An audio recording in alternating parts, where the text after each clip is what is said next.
تمہاری بہن کی طبیعت ٹھیک نہیں ہوئی ابھی. میں سوچ رہی ہوں چند ہفتوں کے لیے تمہیں وہاں بھیج دوں. اکیلی ملازماؤں کے حوالے بھی گھر کو نہیں کیا جا سکتا. ایک ننھا سا بچی ہے، اسے بھی دیکھنا پڑتا ہے. ساس سسر ہوتے تو کچھ حوصلہ ہوتا، میں چلی جاتی. لیکن تمہارے بابا بھی بیمار رہتے ہیں، ان کی دیکھ بھال کون کرے گا؟ امی پریشانی میں مبتلا تھیں. عاشی کو دیکھتے ہوئے دل کی کیفیت بیان کرنے لگی. لیکن میں وہاں کیسے رہ سکتی ہوں امی؟ آپ جانتی تو ہیں آپ ہی کا دیور بہت کھڑوس ہے. مجھے دیکھتے ہی غصے سے آگ بگولا ہونے لگتا ہے. عاشی بدحواس ہو کر بولی. تصور میں اس کھڑوس کا غصے سے دھاڑنا دیکھتے ہوئے جھرجھری لی. ایسے نہیں بولتے عاشی، وہ تمہارا پھوپھی زاد ہے اور تم سے بڑا ہے، بدتمیزی نہیں کیا کرتے. امی نے عاشی کو فوراً ٹوکا تو وہ منہ پھلا کر بیٹھ گئی. آپ کو تو بس بدتمیزی نظر آ رہی ہوتی ہے، جو ہوتی بھی نہیں ہے. صرف ذرا سی شکایت لگا دوں تو جھڑک دیتی ہیں. ویسے نام کیا رکھا ہے؟ آپ ہی نے کہا تھا کہ میں جو بتاؤں گی وہی رکھیں گی. انہیں پھر میں نے حنان نام بتایا تھا. عاشی کافی حد تک ناراض ہو چکی تھی. پھر اچانک یاد آنے پر فوراً سوال کیا. کہہ رہی تھی کہ نام حدید رکھے گا. اب دیکھو کیا نام رکھتا ہے. 7 دنوں میں رکھ لینا چاہیے تھا، لیکن میری اکیلی بچی بھی کیا کیا سنبھالے. وہ پھر سے بڑی بیٹی کی فکر میں ہلکان ہونے لگی، جبکہ عاشی کی سوئی حدید کے نام رکھنے پر اٹک چکی تھی. امی یہ کیا بات ہوئی؟ میرا بھانجا ہوا ہے، خالہ ہونے کا اعزاز حاصل ہے، تو میرا بتایا ہوا نام رکھنے میں کیا مسئلہ تھا؟ سارے اختیارات ان کے تو نہیں ہوتے. عاشی رو دینے کو تھی. جیسے تم خالہ بنی ہو ویسے ہی حدید بھی چاچو بنا ہے، اس کا بھی حق بنتا ہے نا. ویسے بھی ان کے گھر کا پہلا بچہ ہے. امی تو گویا اس گھر کی ہی خیر خواہ تھیں، جبکہ عاشی امی کو پرایا پرایا سا محسوس کر رہی تھی. آپ نے تو یہی کرنا ہے، میں وہاں نہیں جاؤں گی. وہ اٹھ کر جانے سے قبل جانے سے صفا چٹ انکار کر گئی. تم ہی جاؤ گی؟ میں آج تمہارے بابا کو بتاتی ہوں، صبح سویرے فیکٹری جاتے ہوئے چھوڑتے جائیں گے. امی نے اسے پیچھے سے اپنا فیصلہ سنایا. وہ منہ بناتی پاؤں پٹکتی رہ گئی. عاشی کی ایک بہن تھی جو اس سے 4 سال بڑی تھی. وہ دونوں بہنیں ہی اپنے والدین کی بے حد لاڈلی تھیں. اس کی بہن کی شادی پڑھائی کے فوراً بعد پھپھوزاد فہد سے کر دی گئی تھی، جبکہ عاشی پڑھ رہی تھی. دوسری جانب فہد اور حدید 2 جڑواں بھائی تھے جو عاشی کے پھپھو کے بیٹے تھے.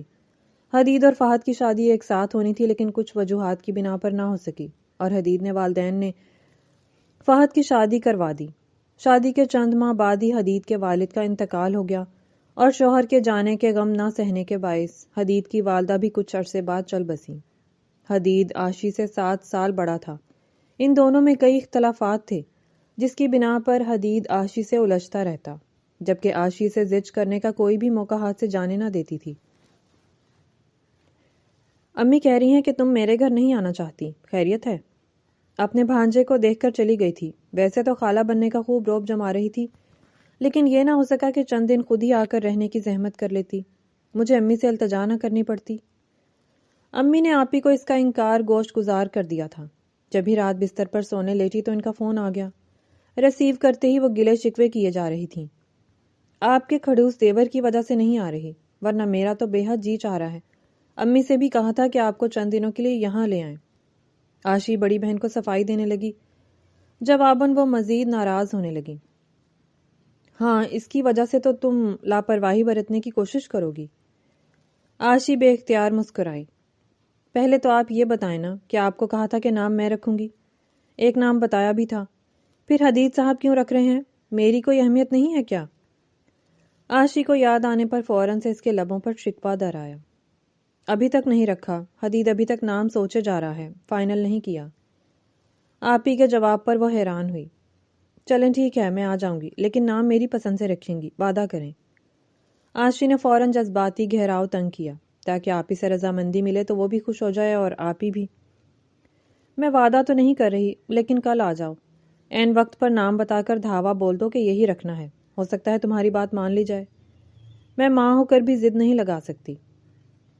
آپ ہی نے گویا انکار ہی کیا تھا، جس پر عاشی کا منہ بن گیا، لیکن مصلحتاً خاموش رہی. تم بتاؤ، اب صبح آؤ گی؟ میں حدید کو بھیج دوں گی، تمہیں لے آئے گا. خواہ بابا کو پریشان نہیں کرنا کہ چھوڑنے آئے، پہلے ہی وہ بیمار ہیں. آپ ہی نے اسے خاموش پا کر سوال کیا. میں اس کے ساتھ نہیں آؤں گی، آپ اپنے شوہر کو بھیج دیجیے گا. آشی نے خفگی سے کہا، اچھا ٹھیک ہے، میں انہیں کہہ دوں گی، تم کپڑے وغیرہ رکھ لینا، کل شام کو آفس سے سیدھا تمہیں لینے چلے آئیں گے۔ آپی نے تاکید کی۔ پھر چند باتیں کرنے کے بعد انہوں نے فون رکھ دیا۔ آشی نے دوپٹہ بیڈ پر پھینکا اور اپنے 3-4 جوڑے الماری سے نکالے اور ضروریات کی چیزیں بیگ میں ڈالنے لگی، کیونکہ صبح صبح اس کا ارادہ تھا کہ آپی اور بھانجے کے لیے شاپنگ کرنے جائے گی، سو اپنا بیگ ابھی ہی پیک کر لے۔ بیٹا تم تھوڑا انتظار کرو، آشی بازار گئی ہے، بہن کے لیے کپڑے اور بھانجے کے لیے کچھ تحفے تحائف لے کر جانا چاہتی تھی۔ ویسے تو اب تک اسے آ جانا چاہیے تھا، کافی دیر ہو گئی۔ خیر تم بیٹھو، میں تمہارے لیے چائے بنا کر لاتی ہوں۔ حدید آفس کے بعد کہیں جانے کا ارادہ کر رہا تھا کہ اسے بھائی نے کہا کہ آشی کو لینے چلے جاؤ۔ بظاہر تو وہ خود جانے والے تھے، لیکن انہیں کسی دوست کی طرف ضروری کام سے جانا تھا، سو مجبوراً وہ چلا آیا۔ لیکن یہاں آتے معلوم ہوا کہ آشی گھر پر نہیں تھی۔ اسے انتظار کرنے سے شدید کوفت ہوتی تھی، لیکن بھابھی کی وجہ سے وہ وہاں بیٹھ گیا۔ آشی اسے شروع سے ہی ناپسند تھی۔ اس کا بات بے بات گنگنانا، اوٹ پٹانگ حرکتیں کرنا حدید کو زج کر دیتا تھا۔ السلام علیکم امی، ابھی تک بھائی نہیں آئے؟ انہوں نے تو کہا تھا کہ وہ شام کو آفس کی چھٹی کے بعد سیدھا یہیں آئیں گے، شاید گھر چلے گئے ہیں۔ آشی بازار سے لوٹی تو نان سٹاپ بولتے ہوئے لاؤنج میں داخل ہوئی۔ وہ اپنے بہنوئی کا پوچھ رہی تھی، لیکن یک لخت سامنے حدید کو دیکھ کر چونک اٹھی۔ شاید تم پورا بازار خریدنے گئی تھی، جبھی اتنی دیر ہو گئی ہے، اور آپ کے سامنے بیٹھا ہوا میں بھی دکھائی نہیں دے رہا۔ حدید جو کافی غصے میں وہاں بیٹھا ہوا تھا زچ ہو کر بول پڑا، ایسی کوئی بات نہیں ہے، بس تھوڑی سی دیر ہو گئی تھی کیونکہ راستے میں ٹریفک بہت تھا، ورنہ بازار سے تو میں نے ہر چیز جلدی جلدی لی تھی۔ آشی گڑبڑا سی گئی، صفائی دیتے ہوئے ہاتھ میں پکڑے ہوئے بیگ وہیں میز پر رکھے۔ اسی لمحے اس کی امی بھی چلی آئیں۔ تم تیار ہو جاؤ، کب سے حدید تمہارا انتظار کر رہا ہے۔ یہ تب تک چائے پی لے گا، تم تیاری کر لو، پھر چلے جانا تاکہ رات ہونے سے پہلے گھر میں پہنچ سکو۔ امی نے حکم دیا تو آشی سر ہلاتی ہوئی اپنے کمرے میں چلی آئی۔ جی ہی جی میں وہ تل ملا کر رہ گئی تھی کہ آپی سے بولنے کے باوجود کہ انہوں نے اپنے شوہر کو نہیں بھیجا تھا بلکہ حدید چلا آیا۔ آپی کو تو اور کوئی کام ہی نہیں تھا، لاکھ مرتبہ کہنے کے باوجود بھی اس بدتمیز کو بھیج دیا ہے۔ اب سارا راستہ مجھے گھورتا رہے گا اور عورتوں کی طرح 100 صلواتیں سناتا پھرے گا۔ وہ غصے سے بڑبڑاتے ہوئے اپنا بیگ اٹھانے لگی جو رات کو پیک کیا تھا۔ بے فکر رہو، مجھے تمہیں کچھ کہنے کی ضرورت نہیں پڑتی، تمہاری حرکتیں ہی ایسی ہیں کہ جن پر تمہیں باتیں سننا پھر ناگوار گزرتا ہے۔ آشی کے کانوں سے حدید کی آواز ٹکرائی تو فوراً پلٹی۔ وہ پیچھے کھڑا سینے پر ہاتھ باندھے اسے ہی گھور رہا تھا۔ میں مزید انتظار نہیں کروں گا، 2 منٹ میں نیچے آ جانا۔ وہ آشی کے ہاتھ سے بیگ لے کر باہر نکل گیا۔ وہ بیگ لینے ہی آیا تھا۔ آشی شرمندہ سی ہو گئی اور چادر اپنے گرد لپیٹ کر اس کے پیچھے پیچھے چلی آئی۔ سارے راستے وہ خاموش ہی رہی تھی، جانتی تھی اگر ذرا سا بھی کچھ کہہ ڈالا تو حدید کا پارا ہائی ہو جائے گا، سو وہ خاموش ہی رہی۔ گھر پہنچی تو آپی اور بہنوئی فہد دونوں ہی اس کے منتظر تھے۔ شکر ہے تم آ گئی، اب کچھ دن میں پرسکون رہوں گی، آپی گلے لگاتے ہوئے مطمئن ہو کر بولی۔ پہلے کیا ہم نے آپ کو تنگ کیا ہوا تھا بھابھی؟ حدید خفگی سے بولا۔ آشی چونکی، گویا وہ گھر والوں سے ہر انداز میں گھل کر بات کرتا تھا، بس ایک وہی تھی جس سے اکھڑ مزاج اپنایا گیا تھا۔ ایسی کوئی بات نہیں ہے، بس گھر کو سنبھال لے گی تو قدرے مطمئن رہوں گی، آپی نے ہنس کر جواب دیا جبکہ آشی بھانجے کو اٹھائے اس کے گالوں کو چھو رہی تھی۔ آپی، اس کا نام میں رکھ دوں؟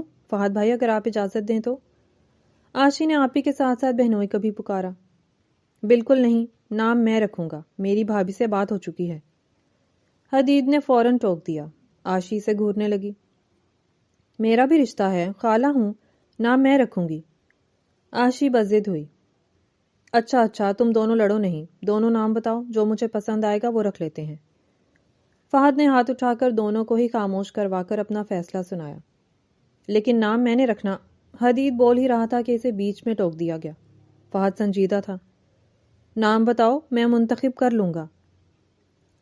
ان کے کہنے پر دونوں نے ہی ایک دوسرے کو نظروں ہی نظروں میں جلا کر خاکستر کرنے کی کوشش کی تھی۔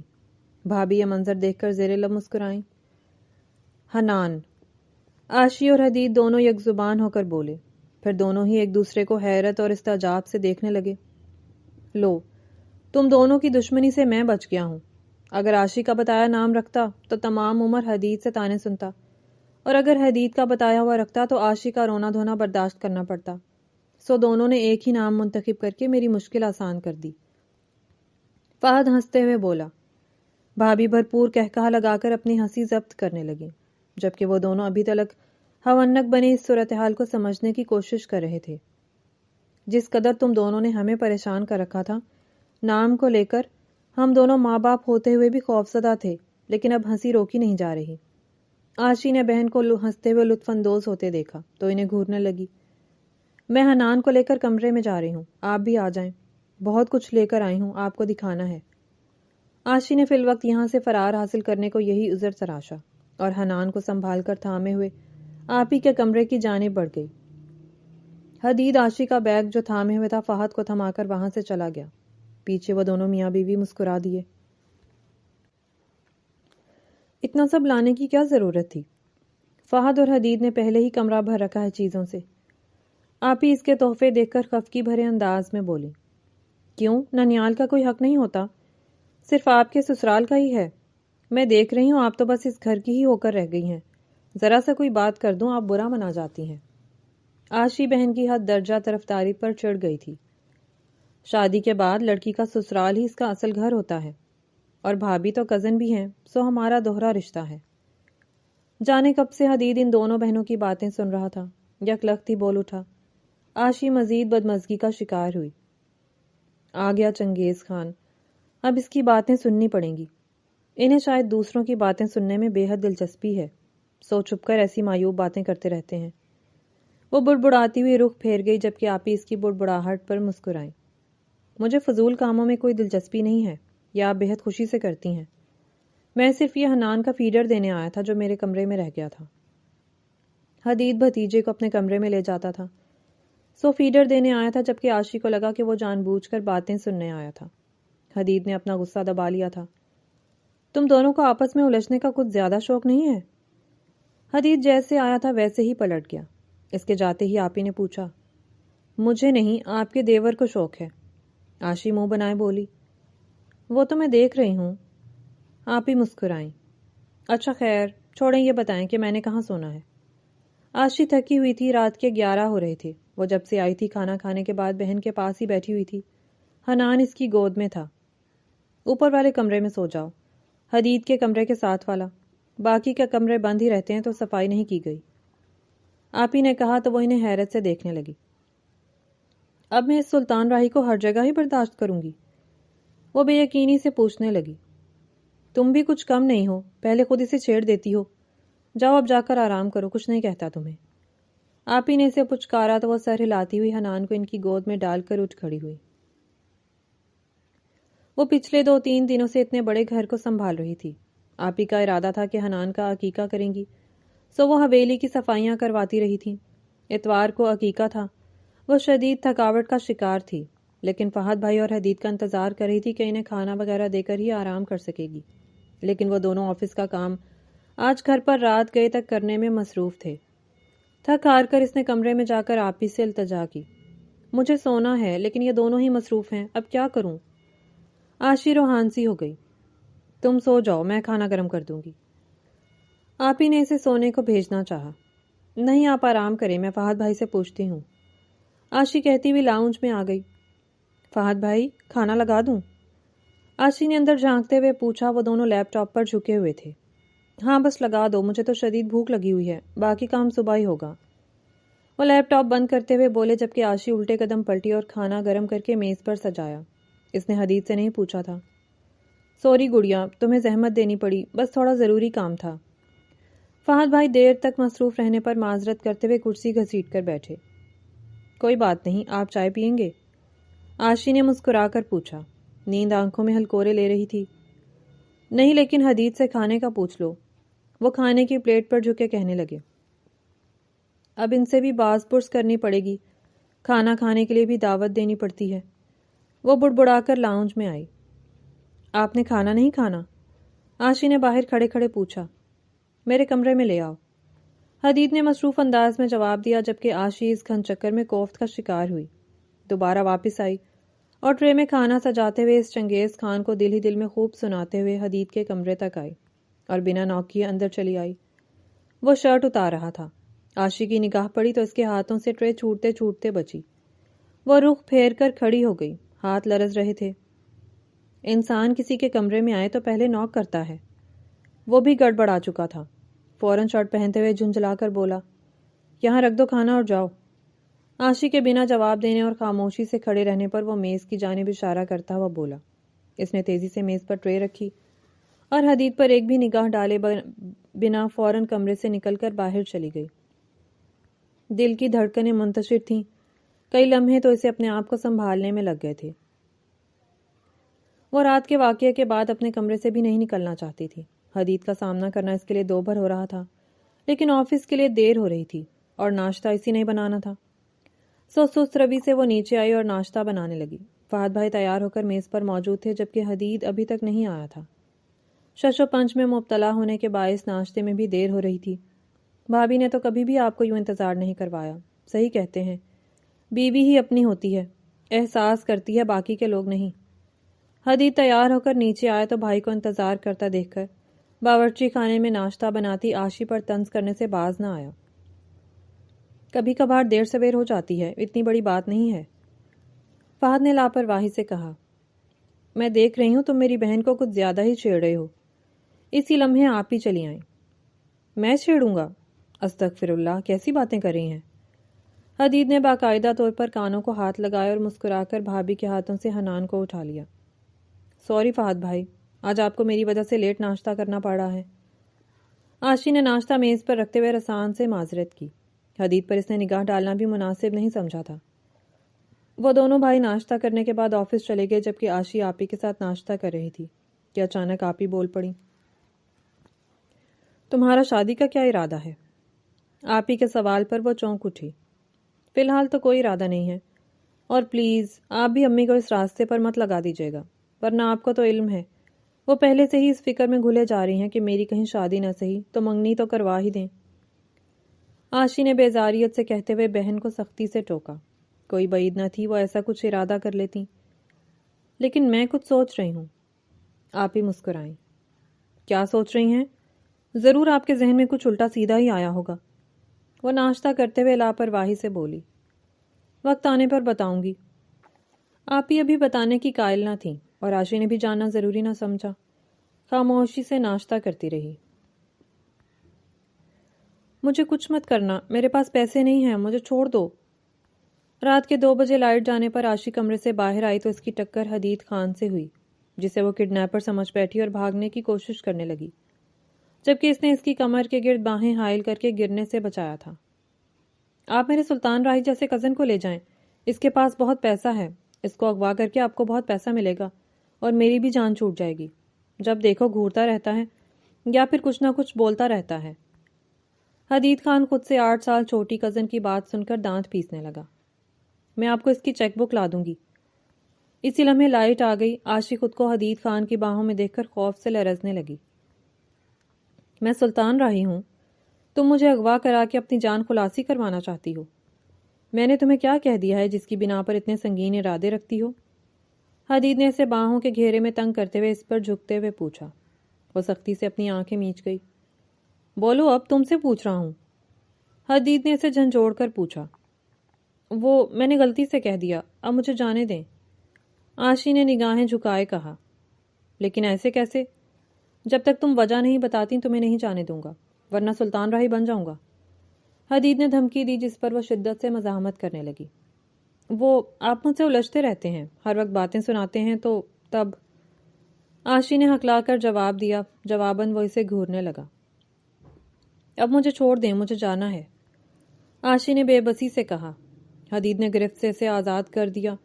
وہ فوراً وہاں سے بھاگی۔ کمرے میں گھستے ہی وہ اپنی تیز چلتی سانسیں ہموار کرنے لگی جو بے ترتیب ہو چکی تھیں۔ انسان کو دیکھ کر چلنا چاہیے، نہ کہ اندھا دھند چلتا جائے اور راستے میں جو بھی ہو اسے دھرم برہم کر دے۔ وہ تیزی سے سیڑھیاں اتر رہی تھی اور حدید سے تصادم ہو گیا۔ اس کے ہاتھ گرم چائے کا کپ تھا جو اس کی شرٹ پر چھلکا اور گر کر چکنا چور ہو گیا۔ جلن کی شدت سے وہ چلا اٹھا۔ مجھے سمجھ نہیں آئی، سوری۔ عاشی کو سمجھ نہ آئی کہ وہ کیا کہے، معذرت کرنے لگی۔ اپنی آنکھوں کو حاضر رکھا کرو، تمہاری معذرت کا میں اچار ڈالوں کیا؟ وہ چیخ رہا تھا۔ مجھے معلوم نہیں تھا، ورنہ میں نے جان بوجھ کر ایسا نہیں کیا تھا۔ اس کی صفاقی پر آشی رو دینے کو تھی۔ شٹ اپ، تمہیں معلوم ہوگا تو تم ایسا نہیں کرو گی، لیکن دیکھ کر چلنا نہیں سیکھ سکتی۔ آشی کا شور دیکھ کر بھابھی بھی چلی آئی تھی۔ میں آپ سے کہہ رہی ہوں کہ مجھے علم نہیں تھا، ورنہ یہ حرکت کبھی نہ کرتی۔ بجائے معذرت قبول کرنے کے آپ مجھے سنائے جا رہے ہیں۔ انسان سے غلطی ہو جاتی ہے، آپ سے نہیں ہوتی کیا؟ لیکن آپ کو تو اپنی غلطی کا علم نہیں ہوگا۔ چلے میں بتا دیتی ہوں۔ جس سے محبت کرتے تھے، جس کا سوگ آج تک منا رہے ہیں، اس محبت کا غلط انتخاب کرنے کی غلطی۔ بلکہ نہیں، شاید آپ خود ہی غلط ہیں۔ اس لڑکی کو بھی ایسے ہی سناتے ہوں گے جبھی وہ آپ کو چھوڑ گئی۔ آشی بولنے پہ آئی تو بولتی چلی گئی۔ آپی اور حدید دونوں ہی حیرت میں ساکت منجمد کھڑے سے دیکھ رہے تھے۔ لیکن نہیں، آپ کو اس بات کا ادراک بھی کیوں ہوگا؟ غلطی تو ہمیشہ مجھ سے ہوتی ہے، جس کے بدلے میں آپ مجھے ہی سنا دیتے ہیں۔ وہ غصے سے بول کر الٹے قدم اوپر کمرے میں چلی گئی۔ حدید، بات سنو۔ بھابھی نے حدید کو بھی جاتا دیکھا تو آواز دی، لیکن وہ بھی بنا پلٹے آگے بڑھ گیا۔ وہ سر تھامے دنگ کھڑی رہ گئی۔ اس نے ہماری کس قدر بے عزتی کی ہے تم نہیں جانتے۔ مجھے تو لگا تھا کہ وہ خوشی سے اپنا آپ سمیٹ ہی نہیں پائے گی، لیکن یوں انکار کیا ہے جیسے اس سارے معاملے میں وہ انجان ہو۔ کیا تم نے اسے بتایا نہیں تھا کہ ہم رشتہ لے کر آ رہے ہیں؟ اماں بےحد غصے میں تھیں۔ حدید کو آڑے ہاتھوں لیا، جبکہ وہ جان کر حیرت میں مبتلا تھا۔ میں اسے سرپرائز دینا چاہتا تھا، لیکن مجھے نہیں علم اس نے ایسا کیوں کیا ہے۔ آپ پریشان مت ہوں، میں اس سے پوچھتا ہوں۔ حدید نے لا علمی کا اظہار کیا اور فون جیب سے نکالا۔ بس بہت ہو گیا حدید، تم اس لڑکی سے بات چیت نہیں کرو گے، اور شادی تو کرنے کا اب سوال ہی پیدا نہیں ہوتا۔ وہ لڑکی ہمارے گھر کی بہو بننے کے لائق نہیں ہے۔ اب کی مرتبہ بابا سائیں غصے سے دھاڑے۔ انہوں نے حدید کے ہاتھوں سے فون چھین لیا تھا، گویا سارے راستے مسدود کر دیے تھے۔ لیکن بابا سائیں، مجھے وجہ جاننی ہے، آخر اس نے ایسا کیوں کیا؟ وہ شش و پنج میں مبتلا تھا۔ کوئی ضرورت نہیں ہے، ہم تمہارے لیے کوئی اور لڑکی تلاش کر لیں گے۔ بابا سائیں اب کی مرتبہ نرمی سے بولے اور فون پکڑا دیا۔ میں آفس جا رہا ہوں، شام کو ملتے ہیں۔ حدید اماں اور بابا سائیں سے کہتا ہوا وہاں سے نکل آیا۔ ریش ڈرائیونگ کرتے ہوئے اس کے ذہن میں بس دانیہ احمد کے انکار کی وجہ گھوم رہی تھی۔ بالآخر وہ دانیہ احمد کے آفس جا پہنچا۔ تم نے اماں اور بابا سائیں کی بے عزتی کیوں کی؟ یہ جانتے ہوئے بھی کہ وہ میرے والدین ہیں، بڑے مان سے اپنے گھر کی عزت بنانے کے لیے تمہارا رشتہ مانگنے گئے تھے، لیکن تم نے اس قدر تذلیل کی ہے کہ وہ مجھ سے بھی بدگمان ہو چکے ہیں۔ وہ تیش کے عالم میں لمبے لمبے قدم اٹھاتا ہوا دانیہ احمد کے آفس کا دروازہ کھول کر اندر داخل ہوا اور مٹھیاں بھینچتے ہوئے سوال کیا۔ میں نے جو کیا وہ تذلیل نہیں تھی، محض شادی سے انکار کرنا تھا۔ دانیہ احمد کے چہرے پر شرمندگی کا کوئی عنصر موجود نہیں تھا، جبکہ حدید شدید حیرت سے دوچار ہوا۔ اگر تمہیں مجھ سے شادی نہیں کرنی تھی تو اتنا عرصہ میرے ساتھ رہنے کی، مجھ سے محبت کے دعوے دار بن کر کیا کر رہی تھی؟ اس نے دانیہ احمد کو کندھوں سے تھام کر جھنجھوڑ ڈالا۔ اس کا بس نہیں چل رہا تھا، ورنہ وہ چیخ پڑتا۔ تم مجھ سے شادی کیوں کرنا چاہتے ہو؟ جب ایک مرتبہ کہہ چکی تھی کہ مجھے تمہارے پیسے میں دلچسپی تھی، محبت جیسی خرافات میں نہیں پالتی، تو کیوں میرے گھر رشتہ بھیجا تھا؟ مجھے لگا تھا تم مجھے مہنگے تحائف سب کچھ دو گے، لیکن اتنا پیسہ ہونے کے باوجود تم نے آج تک مجھے کوئی چیز نہ دی، لیکن رشتہ ضرور بھیج دیا۔ حدید پر حیرت کے پہاڑ ٹوٹ پڑے تھے۔ سامنے کھڑی لڑکی جو کل تک محبت کی دعوے دار تھی، آج اپنے منہ سے ایسا زہر اگل رہی تھی جو اس کے دل میں پیوست ہو کر رہ جانے والا تھا۔ مجھے تو لگا تھا کہ تم مذاق کر رہی ہو، لیکن آج تمہارے منہ سے حقیقت جان کر احساس ہوا کہ تم نے مجھ سے نہیں میرے پیسوں سے محبت کا ڈرامہ رچایا تھا۔ اس کے لہجے میں ٹوٹے مان کی کرچیاں تھیں، مرد ہو کر بھی لہجہ گلوگیر ہو چکا تھا۔ ہاں، رچایا تھا۔ اب حقیقت جان چکے ہو تو یہاں سے جاؤ، آفس میں تماشا مت لگاؤ، میری نوکری تمہاری وجہ سے چلی جائے گی جو یوں چیخو پکار کر رہے ہو۔ وہ بے حسی سے بولی۔ حدید ابھی تک ایک شوق کی کیفیت میں تھا۔ میں نے تمہیں اپنے گھر کی عزت بنا کر اپنا آپ، اپنا سب کچھ سونپنا چاہا تھا، لیکن تم نے وقتی تحائف اور لگژری زندگی بنا رشتے کے حاصل کرنا چاہی۔ بڑا گھاٹے کا سودا کیا تم نے دانیہ احمد۔ حدید طنزیہ ہنسا۔ ہاں، کیونکہ مجھے اپنی آزادی عزیز ہے، تمہارے ساتھ شادی کر کے میں تمہارے گھر میں قید ہو کر نہیں رہ سکتی. تم اپنے لیے اپنے جیسی کوئی لڑکی تلاش کرو جسے قید رکھ سکو. وہ سنجیدگی سے بولتے ہوئے حدید خان کو کند ذہن ثابت کرنے لگی، جبکہ وہ دانیہ احمد کی سوچ اور اس کے سنگین بدلاؤ پر تعصب سے سر ہلانے لگا. چلو جب طے ہے کہ ہم ایک دوسرے سے راہیں جدا کریں گے تو حدید خان زبردستی کرنے کا قائل نہیں ہے. تمہیں اپنی دنیا، اپنا سب کچھ مبارک ہو. میں اپنی زندگی گزار لوں گا. میری دعا ہے کہ تمہیں کوئی تم جیسا نہ ملے، ورنہ مجھ جیسے کو یاد کر کے پچھتاؤ گی. حدید نے سنبھل کر چند لفظوں میں اپنی بات سمیٹی اور وہاں سے نکل آیا، جبکہ دانیہ احمد نے اسے پیچھے سے پکارا نہیں تھا. حدید، تم چپ چپ کیوں ہو؟ آشی بچی ہے، کبھی بھی بنا سوچے سمجھے بول دیتی ہے. تم اسے معاف کر دو. یوں کمرے میں بند ہو کر خود کو اذیت میں مبتلا مت کرو. وہ ماضی کے زخموں کو کریدتے ہوئے اس میں محو خواب کیفیت میں مبتلا تھا جب بھابھی چلی آئیں اور سمجھانے لگیں. وہ شاید صحیح کہہ رہی تھی، آپ اس کی وجہ سے شرمندہ مت ہوں پلیز. حدید نے انہیں ٹوکا اور نظریں چرانے لگا. آنکھوں میں نمی چھلک رہی تھی. اچھا ٹھیک ہے، لیکن کھانا کھانے نیچے آ جاؤ. تمہارے بھائی بار بار پوچھ رہے ہیں. انہیں حقیقت کا ادراک نہیں ہے. بھابھی کے کہنے پر حدید نے سر ہلایا. آپ جائیں، میں منہ ہاتھ دھو کر آتا ہوں. وہ اٹھ کھڑا ہوا. بھابھی کمرے سے نکلی جبکہ حدید اپنے اعصاب پر قابو پاتا ہوا واش روم میں گھس گیا. تمہیں ایسے بات نہیں کرنی چاہیے تھی. جانتی بھی تھی وجہ کیا ہے. آپ ہی نے اسے ڈپٹا. تو انہیں کس نے حق دیا ہے یوں مجھے بے وجہ ڈانٹتے رہیں؟ کوئی بھی موقع ہاتھ سے جانے نہیں دیتے. آشی چڑ گئی. لیکن کسی کو تانا نہیں دیتے آشی، یہ اچھی بات نہیں ہے. آپ ہی نے اسے سمجھانے کی کوشش کی. اچھا موڈ ٹھیک کرو، تم نے عقیقے کے کپڑے نہیں لیے؟ آپ ہی نے اس کا منہ بنتا دیکھ کر بات بدلی، جبکہ وہ نفیس میں سر ہلانے لگی. کیوں؟ ایسا کرو تم نیا لے آؤ. انہوں نے مشورہ دیا. نہیں، کوئی بھی پہن لوں گی، آشی بیزاری سے بولی. خبردار، رکو میں حدید سے کہتی ہوں کہ تمہیں لے جائے. آپ ہی نے اٹھتے ہوئے کہا. آشی نے سرت سے ان کا بازو تھام کر روک لیا. بالکل بھی نہیں، آپ مجھے اس کے ساتھ نہیں بھیجیں گی، میں نہیں جا رہی. وہ جلدی سے بولی. ضد مت کرو آشی، کیا پرانے کپڑے پہنو گی؟ اور حدید تمہیں کھا نہیں جائے گا، میں بات کرتی ہوں. آپ ہی نے بازو چھڑوایا اور کمرے سے باہر چلی گئی، جبکہ وہ انہیں آوازیں دے کر روکنے کی لاکھ کوششوں کے باوجود روک نہیں پائی.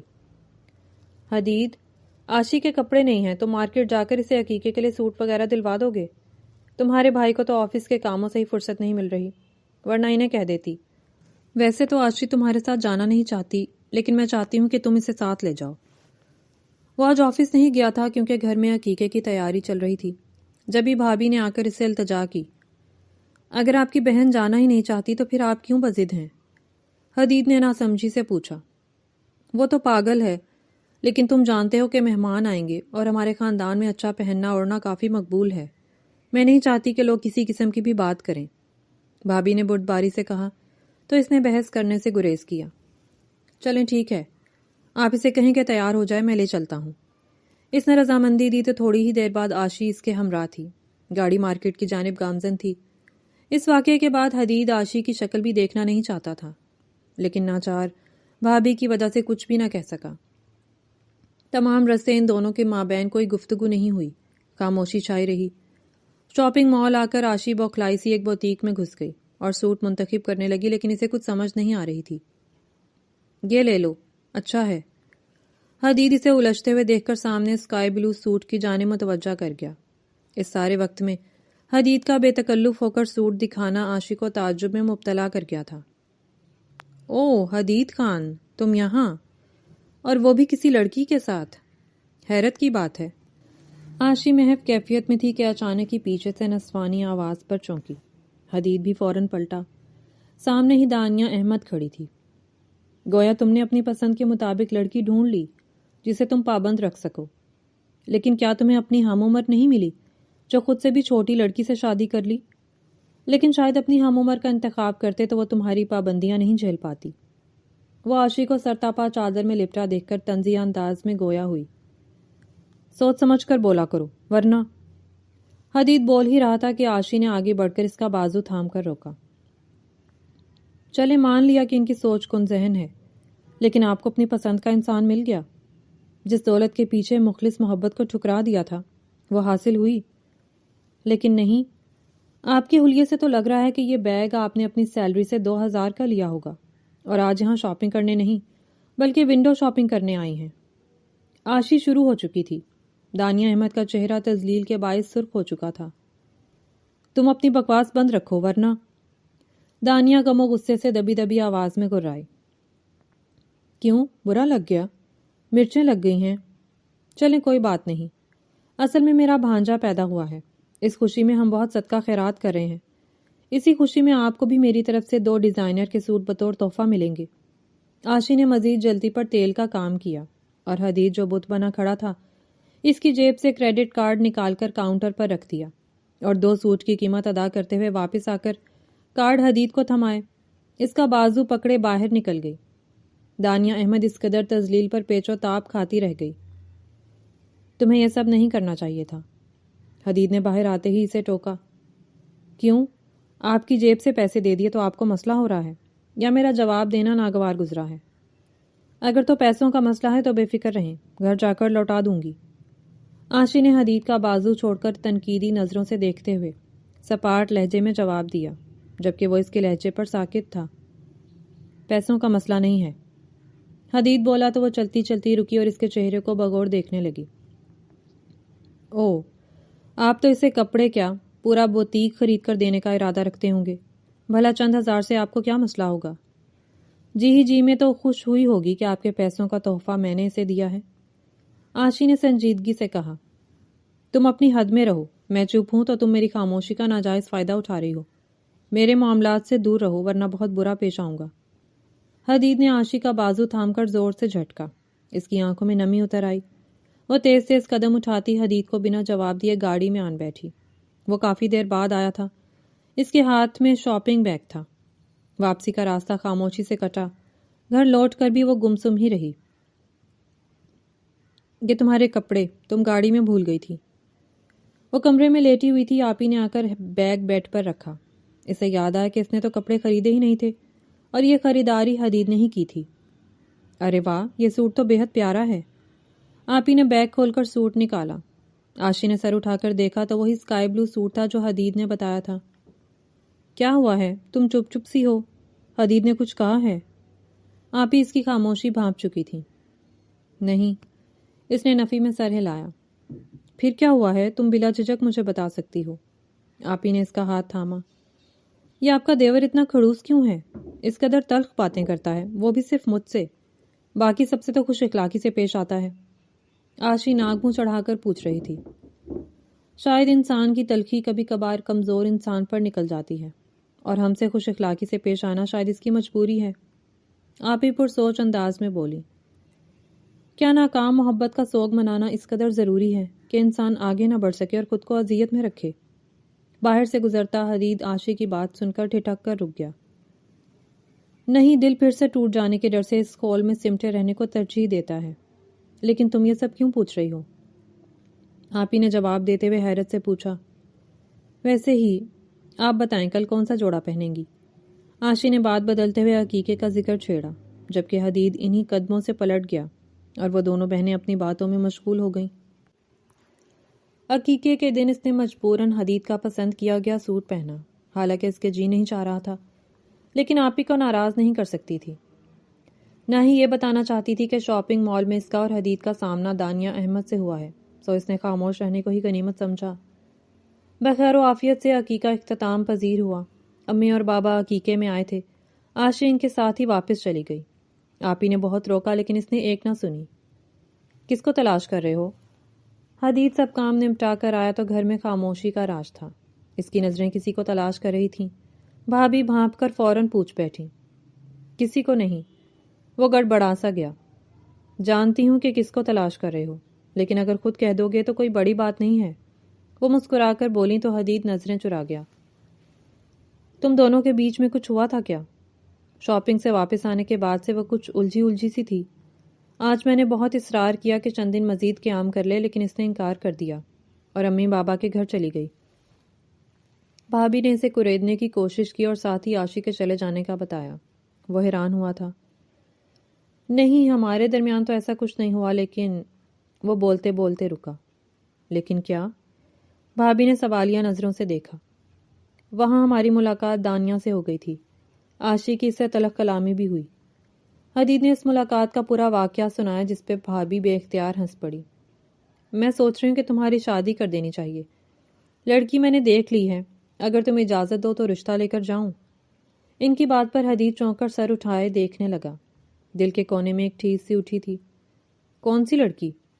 وہ ایک دم پوچھ بیٹھا۔ تمہیں میری پسند پر اتنا بھروسہ تو ہونا چاہیے کہ جس سے پسند کروں گی وہ اچھی ہی لڑکی ہوگی۔ بھابھی نے پورے اعتماد لہجے میں کہا۔ جی جانتا ہوں، وہ دھیمے سے انداز میں کہتا سر ہلا گیا۔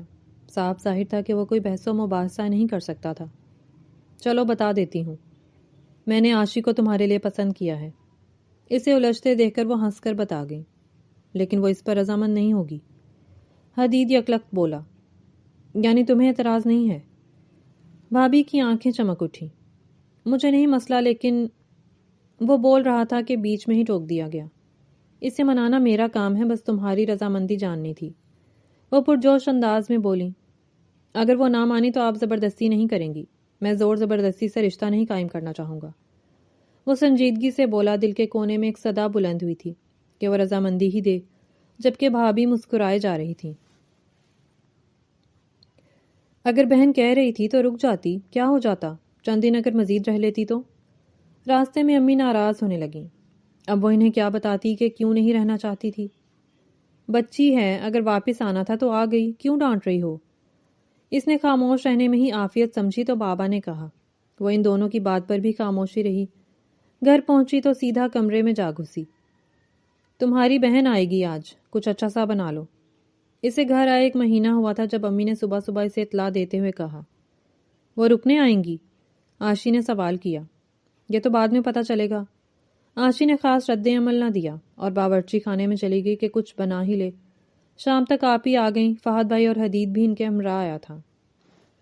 کیا کر رہی ہو؟ تم تو صرف سلام کر کے ہی یہاں چلی آئی ہو، میرے پاس بیٹھنا بھی گوارا نہیں کیا۔ کوئی ناراضگی ہے کیا؟ آپ ہی نے شکوہ کیا اور ساتھ ہی پوچھا۔ ایسی کوئی بات نہیں ہے، بس کھانا بنایا ہے اور میز پر لگانے والی ہوں۔ عاشی نے مصروف انداز میں جواب دیا۔ میں سوچ رہی ہوں کہ تمہیں ہمیشہ کے لیے اپنے پاس بلا لوں، کیا خیال ہے؟ آپ ہی مسکرا رہی تھیں جبکہ اسے کچھ سمجھ نہیں آئی۔ کیا مطلب؟ وہ پوچھنے لگی۔ اب ہمیشہ کے لیے میرے ساتھ رہنے کا تو ایک ہی حل ہے کہ تمہیں میری دیورانی بننا پڑے گا۔ کیا تم بن جاؤ گی؟ آپ ہی کے اچانک سوال پر عاشی کے ہاتھ سے پلیٹ گر کر زمین بوس ہو گئی۔ یوں یکلخت سوال پر بھونچکا چکی تھی۔ کیا کہہ رہی ہیں آپ؟ وہ پھٹی پھٹی نظروں سے دیکھتے ہوئے بولی۔ وہی جو تم نے سنا ہے۔ آپ ہی مسکرا کر اس کے قریب آئیں۔ لیکن آپ کا دیور مجھ سے شادی کیوں کرے گا؟ اسے تو میں پسند ہی نہیں ہوں۔ ہر وقت ہماری بحث لڑائی ہوتی رہتی ہے، اوپر سے وہ کسی اور کی محبت میں گرفتار ہے۔ بھلا مجھ سے شادی کیوں کریں گے؟ عاشی نے ناسمجھی سے ڈھیروں سوالات کر ڈالے۔ اسی لمحے حدید وہاں چلا آیا۔ اس نے عاشی کی بات بھی سن لی تھی۔ بھابھی، حنان رو رہا ہے، وہ بتانے آیا تھا۔ تم ہی اسے سمجھاؤ کہ کیوں شادی کرنا چاہو گے، وہ معنی خیز انداز میں مسکرا کر کہتی ہوئی باہر چلی گئی، جبکہ عاشی اچانک اس بات پر ہونک بنی کھڑی تھی۔ وہ چھوٹے چھوٹے قدم اٹھاتے ہوئے قریب آیا۔ کیا تم جاننا چاہتی ہو کہ کیوں شادی کرنا چاہتا ہوں؟ حدید مقابل آن رکا۔ مجھے کچھ جاننے کا شوق نہیں ہے، عاشی سرد لہجے میں کہتی ہوئی پلٹ کر کھانے کی جانب متوجہ ہوئی۔ لیکن یہ جاننا تمہارا حق ہے اور تمہیں سننا ہوگا۔ حدید نے آگے بڑھ کر عاشی کا بازو تھام کر اس کے چہرے کا رخ اپنی جانب کیا۔ ہاتھ چھوڑے میرا، عاشی نے مزاحمت کی۔ دانیہ احمد سے محبت ہو گئی تھی۔ مجھے لگا کہ وہی لڑکی ہے جو میرے دل میں میری زندگی میں بہترین ثابت ہوگی، لیکن میری یہ خام خیالی تھی۔ جسے میں ہیرا سمجھ رہا تھا وہ کوئلہ تھی۔ شادی سے بھاگنے کی وجہ دوبارہ سے وہی سب جھیلنے کی سکت نہ تھی۔ پھر تم چلی آئی، تم سے الجھنا، پھر تمہارا بنا بتائے ناراض ہو کر چلے جانا۔ میری متلاشی نظریں تمہیں ہی ڈھونڈتی رہتی اور یہ دل و جان بس تم پر مرکوز ہو چکی تھی۔ لیکن دل میں کہیں ڈر تھا کہ شاید تم مجھ سے شادی کے لیے راضی نہیں ہوگی۔ آج تم سے اقرار کر رہا ہوں عاشی، مجھے تم سے محبت ہو گئی ہے۔ کیا تم اس کھڑوس اور سلطان راہی انسان کو قبول کرو گی؟ حدید دھیرے دھیرے انکشافات کر رہا تھا۔ عاشی تو گویا بت بنی اس کی باتیں سن رہی تھی۔ ایک شرط پر۔ وہ خاموشی سے اس کے جواب کا منتظر تھا، جبکہ وہ کئی لمحے چپ رہنے کے بعد بولی، مجھے ڈانٹنا بند کر دیں گے اور اپنی سابقہ محبت کا نام بھی نہیں لیں گے۔ عاشی کی بات پر وہ مسکرایا۔ ٹھیک ہے محترمہ، اور کوئی حکم؟ وہ مطمئن سا ہو گیا۔ عاشی نفی میں سر ہلاتی ہنسنے لگی۔ محبت کی راہیں ہموار ہو گئی تھیں۔ امی بابا تو رضامند تھے۔ عاشی حدید کی محبت لٹاتی نگاہوں کا ارتکاز محسوس کرتی سر جھکا گئی۔ اس سٹوری سے یہ سبق ہمیں ملتا ہے کہ خاندانی تعلقات میں محبت، برداشت اور احترام کی بہت اہمیت ہے، چاہے اختلافات اور چھوٹے چھوٹے جھگڑے ہی کیوں نہ ہوں۔ عاشی کی ضد اور حدید کی سختی دونوں ہی انسانی جذبات کی عکاسی کرتے ہیں، لیکن آخرکار سمجھوتے، گفتگو اور دوسروں کی رائے کا احترام ہی خاندان کو ایک ساتھ رکھتا ہے۔ کرداروں کی تعریف اور تنقید دونوں نظر آتی ہیں۔ عاشی کا جذبہ اور محبت بہن اور بھانجے کے لیے قابل ستائش ہے، مگر ضد اور حساسیت بعض اوقات غیر ضروری الجھن پیدا کرتی ہے، جبکہ حدید کی سخت مزاجی اور براہ راست رویہ مضبوط کردار کو ظاہر کرتا ہے، مگر نرم دلی اور تحمل کی کمی بعض اوقات تعلقات کو نقصان پہنچا سکتی ہے۔ یہ سٹوری ریڈر کو یہ پیغام دیتی ہے کہ خاندانی تعلقات میں اختلافات اور الجھنیں معمول کی بات ہیں، لیکن محبت، سمجھداری اور دوسروں کے جذبات کا خیال رکھ کر ہم پیچیدہ مسائل کو بھی خوشگوار انداز میں حل کر سکتے ہیں، اور کسی بھی رشتے کی مضبوط بنیاد اعتماد اور بات چیت پر مبنی ہوتی ہے۔ اور آپ کو یہ کہانی کیسی لگی؟ پڑھ کر اپنی رائے کا اظہار کیجیے گا اور چینل کو سبسکرائب کر لیں۔ شکریہ۔